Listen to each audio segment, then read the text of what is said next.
Wassail, beautiful people. Mazzy like that now. She's wagging her tail on the small of her back. Are you tickling me, Mrs.? Are you? Hello, gorgeous girl. She's just down here. There she is. Oh, hello. Hello. So anyway, welcome to the channel. Press thumbs up if you like the video. Also subscribe if you're new. Share this video with all your friends. And think about sending a donation. I do all my readings using 2 decks I created myself. This is the Liffruma Healing Oracle deck. I always pause slightly because I wanted to say them the other way around. This is the Liffruma Healing Oracle deck. This is a 78 card rune deck with beautiful esoteric poems to help you discover new thoughts about yourself and change your life. This is a musical alchemy of astrology deck. Oh, with Mary the Alchemist on the base. This is full of all kinds of astrology, alchemy, musical sound healing, all Chiron. Look, can you see Chiron? He's just in there. There's his eye, there's his nose, there's his mouth, and he's got a little bit of a kind of seashell spiky beard. So, oh dear. I do at the moment find life so very, very funny. So I want to say somebody apparently has just had a dream, is it you, about riding a white peacock or riding some white animal. But also there is definitely the energy of the ghost of a peacock. Oh, hang on. Ghost of a peacock. That's in a lyric of a song that I sang at the Royal College of Music. The milk white peacock shimmers like a ghost or something. Anyway, someone's had that and I needed to say it because you needed some kind of confirmation on a dream.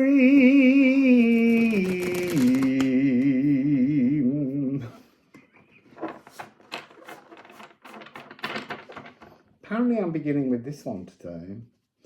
So what do the runes want to share with us? I'm really matching the room today. Can you see me?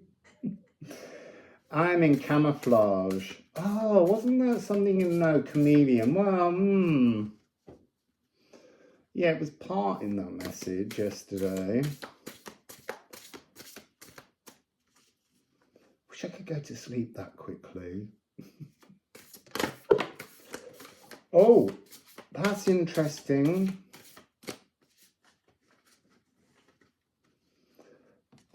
So I have one on the table, which is Ophilagu. And I've got one that bounced on the table and has since landed upright between my feet, like that. Let's find out what it is. Interesting, saw that one just now. Review. Hengetru. So here we have, I'm seeing a camouflaged energy of a 633 frequency. So 6 in the Nikola Tesla code. Oh, because yesterday's reading had the soot energy in it.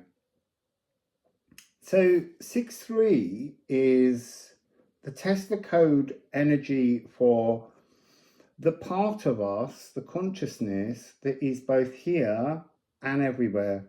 It's the particles that bounce and zip in and out of all time zones, all realms, but we're not always capable of consciously holding ourselves to witness or experience those other realms. It does happen when we sleep. There's something about dreams in this. And Hangatru is 75, which is a 12, and you add that together and you get a 3. So 6 is external, 3 is internal. And the fact that there's this idea of a review, it's like this part of a frequency hasn't yet been brought into its truth as a 3. So there's still a review. You can see how this poem is written to represent you hanging on the gallows. But actually, what this represents is a little bit like the Hanged Man card. It's the truth of the fullness of your divine aspects. The Hanged Man is, yes, a little bit about getting a different perspective on something, but it's a misunderstood energy. It's really your other self, your higher self, your divine self. It's all becoming a little bit more blurred for me personally at the moment, because yes, we have a higher self, but the higher self doesn't always know everything, which is an assumption we give it. It knows what it knows because it's not the fullness of you. It's not the most divine energy of you. It's another aspect on the way back to divinity. And this card talks about Odin receiving the runes, the language of the runes, and he sacrificing his sight in one eye to see better, to get wisdom, and yet he didn't get the full wisdom because the rest of his story is about him searching for even more answers, because he doesn't know everything. We don't know everything. Our higher self doesn't know everything. The only thing that knows everything is the Ophalagu, the higher cosmic ocean, the Elven ring. And this is a cloak, a cape that we are gifted with that transforms us. So when I was, it's interesting, my most readings often go back to Romania and the Carpathian Mountains. I was given Ophalagu of Odin, of the White Raven, which is an aether fire gift that I use in sound healing. The other thing is that the understanding of the divinity of the Hanged Man card also came to me when I was up a mountain, when I met Poi Poi, who I wear around my neck, Aqua Regia, the dragon mind of everything, source. So, I don't know what that means, but apparently I had to share it with you. Let's get some runes on runes, a little bit of rune on rune action.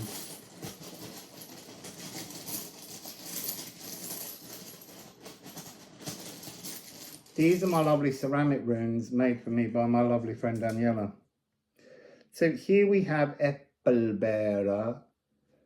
Again, and it's another Odin reference. So Odin must be just over my shoulder today. But this is about bearing your own fruits on your own Yggdrasil tree. It talks about Thor not copying the path of his father. And then look, Ivel, that was the final card yesterday. Your birthright is your own birthright. It's not the sum of your parents and your ancestors. This is a really strong message that keeps coming through. The expectation of inheritance is not your true birthright. It's what you create as your true birthright. Kanafa is 71. Kanafa represents, you see, I would ordinarily say it represents the journeying from child boy to teenager and man. But here it's talking somehow about a journey from raw masculinity too emotional. Not divine, but emotional. And then here we have ache, and that was in yesterday as well. Self-supporting is the message that I'm getting here. The self-supporting transition from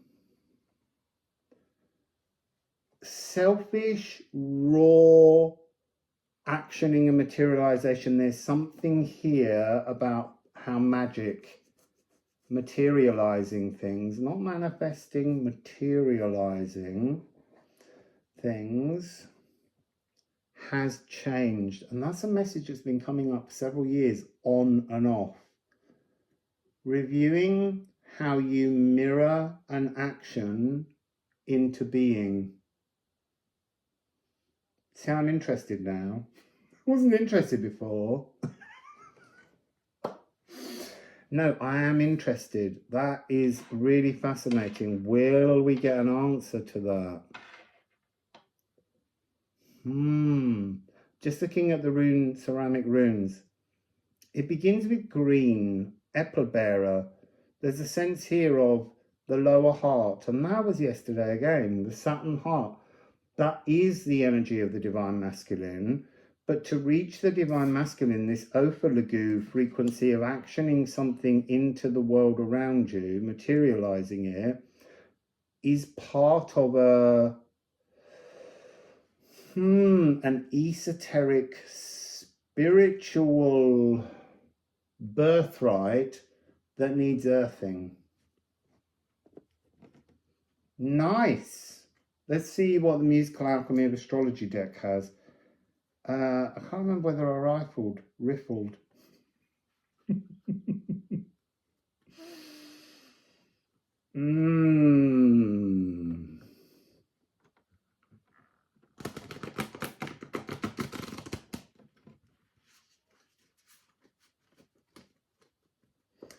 So let's give it a go. What do you want to show? I see, I'm just going to stop there because I saw that and suddenly I'm like, Ophilagu and this card are so similar in a way that I never knew before. So here we have the Crocus of Mars. The Crocus of Mars is your true pigmentation, the male voice, in that it's the actioning aspect of the sacred marriage between your consciousness, your inspiration, and your ability to materialize that intention into the real world. Now, this is 9-4, which is a 13. So now we've got 9-13. 9-13 is for me an extremely powerful frequency of being inspired and materializing your inspiration. So, you could be planning some kind of creative project, a piece of art, a book. It doesn't matter, but it's nothing if you don't bring it into the world. Why be given inspiration if you don't actually access it and pull it in? Feast on the banquet of inspiration. Make it real. This is I am I, or I am becoming I. And most of us are just becoming I. We're not I. Me, I am becoming me, is the divine inspirational consciousness, which is the Crocus of Venus, the female voice. The whisper, you see, and this is really interesting. Who is whispering to you? Is it your higher self? Is it your guides? Is it your starseed galactic family? Is it angelic beings? Is it mirror spirits? I've never said that before, but that's what's coming through. What is whispering to you to inspire you? the divine. However you look at any of these energies, whether you look at the inspirational energy as your higher self, your divine self is the truth behind it. To what's behind your divine self, the divine, you as an aspect of the divine. So your cosmic family, your dead ancestors, all of these other energies, yes, they could be the answer to who is whispering to you. That needs to be the title of this reading. Who is whispering to you through the veil? It doesn't matter who they are, they're still a divine aspect in themselves.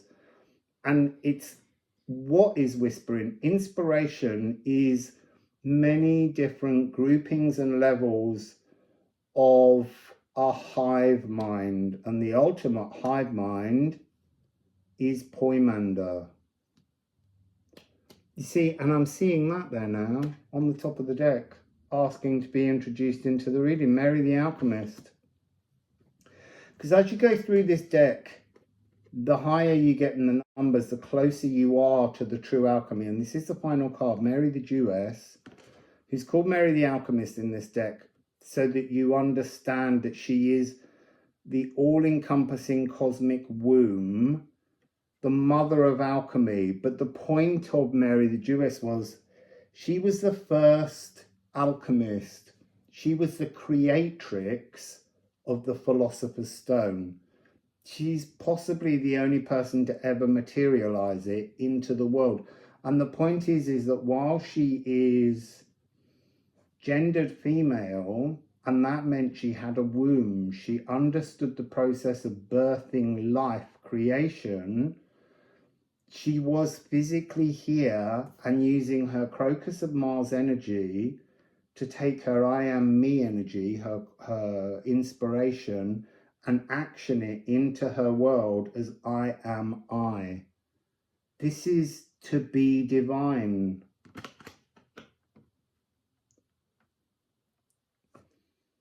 To be divine. So we have here C and F sharp, and that's now got an additional meaning. F sharp is the higher heart. It's the point at which our cosmic divine consciousness enters into our body in the higher heart frequency, the Venus heart, the Eros heart, the spiritual esoteric heart. F is where the earth serpent, Jormungandr, reaches up and connects, and that's where they meet. That was yesterday's reading again, but now today we're talking about connecting the truth. So yesterday it was the reality of partly it's almost like the cosmic serpent sang the F of the earth serpent to entice it in. Today we're looking at the true tethering frequency of the cosmic serpent, which is the F sharp of love. So, and then C, devil's interval. It's the energy that is the exact midpoint between the octave. So it's an augmented fourth or a diminished fifth. This is a message that's coming up a lot recently. Hidden, hermetic, secret, balanced frequencies. So, I can see lots of milky white streaming energy around me at the moment.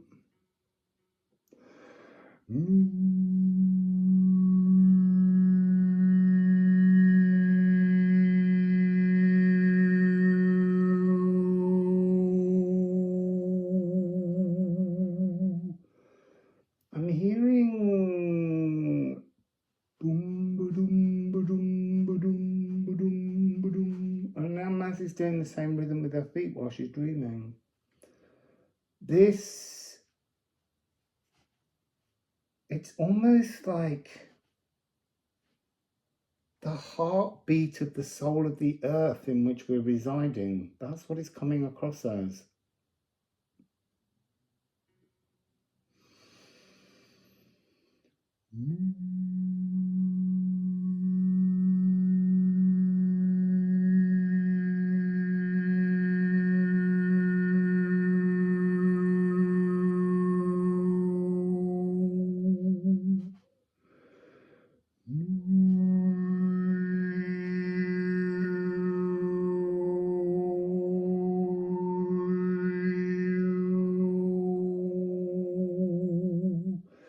There's an energy across the top lip which is creating a kind of watery, like you've got to step through some kind of dense emotion to bring, it may just be the energy that exists between this cosmic serpent being the truth of his F sharp and dropping to the F. Let's join it to the C.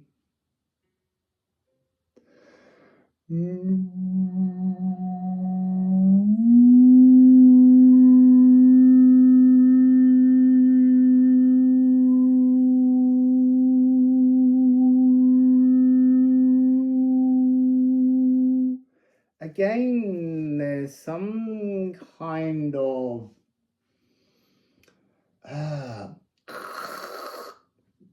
distortion going on collectively on this energy.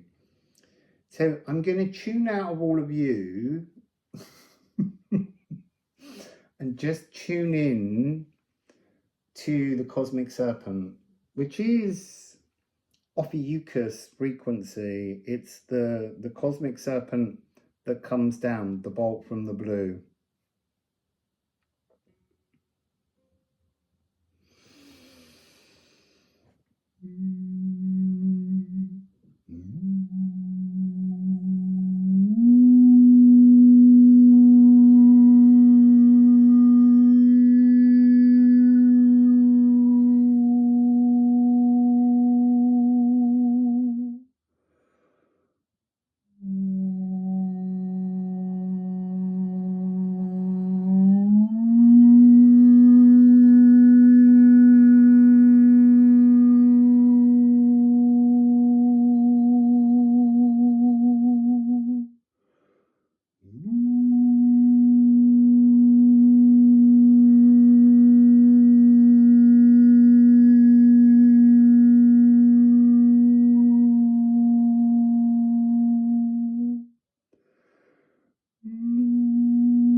That was better. Much better. So, I am full, I am I. I am empty, I am becoming I. The pathway's so clearly there. Also, with Mary the Alchemist, you've reached true alchemy. So it's the same both sides, apart from the polarity. Because the empty part will always remain as a memory when you're full. You won't forget that. It's a little bit like how when the sun comes out in this country, after months and months and months of cold and rain, you immediately forget. But true alchemy is never to forget the roots of what helped you climb the ladder, because if you cut half the ladder out, the ladder collapses to the ground. I just want to put some runes, another set of ceramic.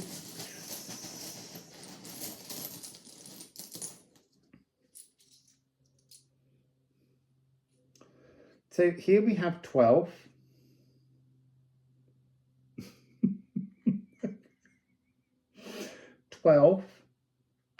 Which is rune 66.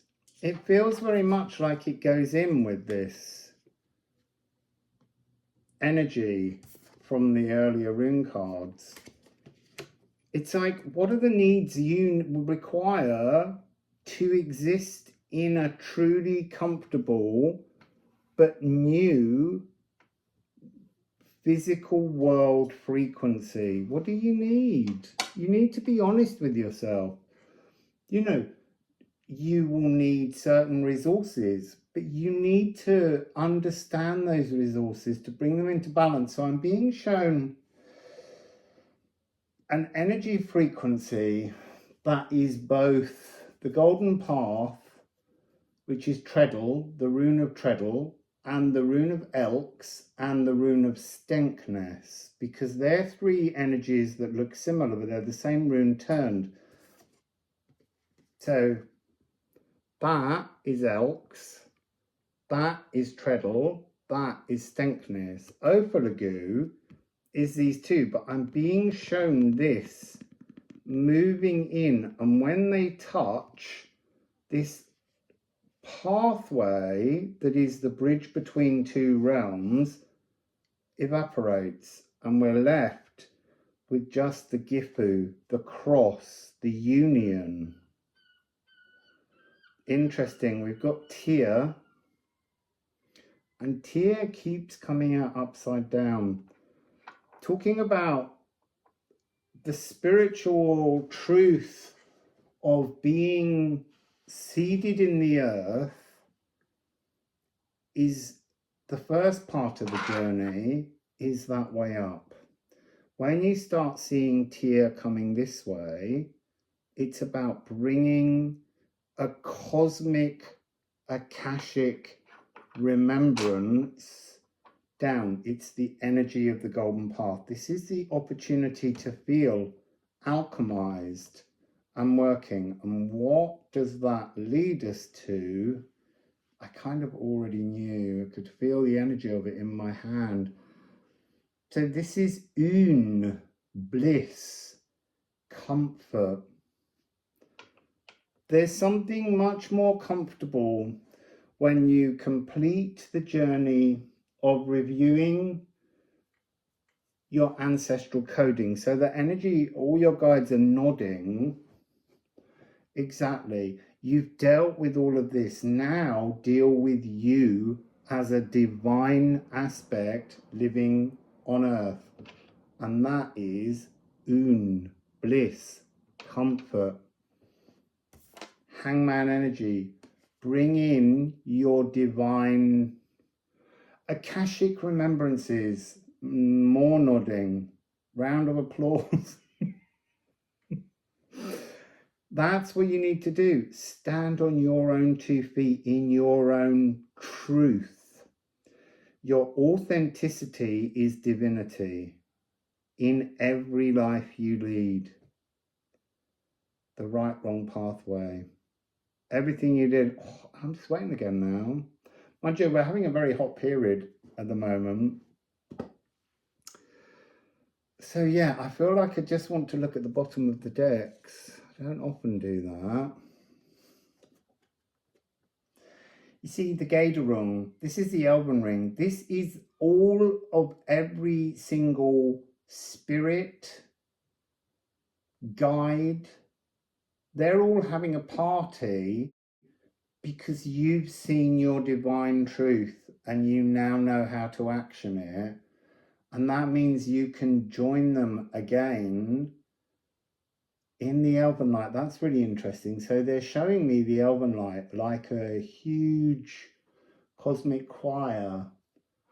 And when we forget aspects of our divine self, it's almost like we stop singing in the chorus. We're still present, but you're not singing the song of love up there.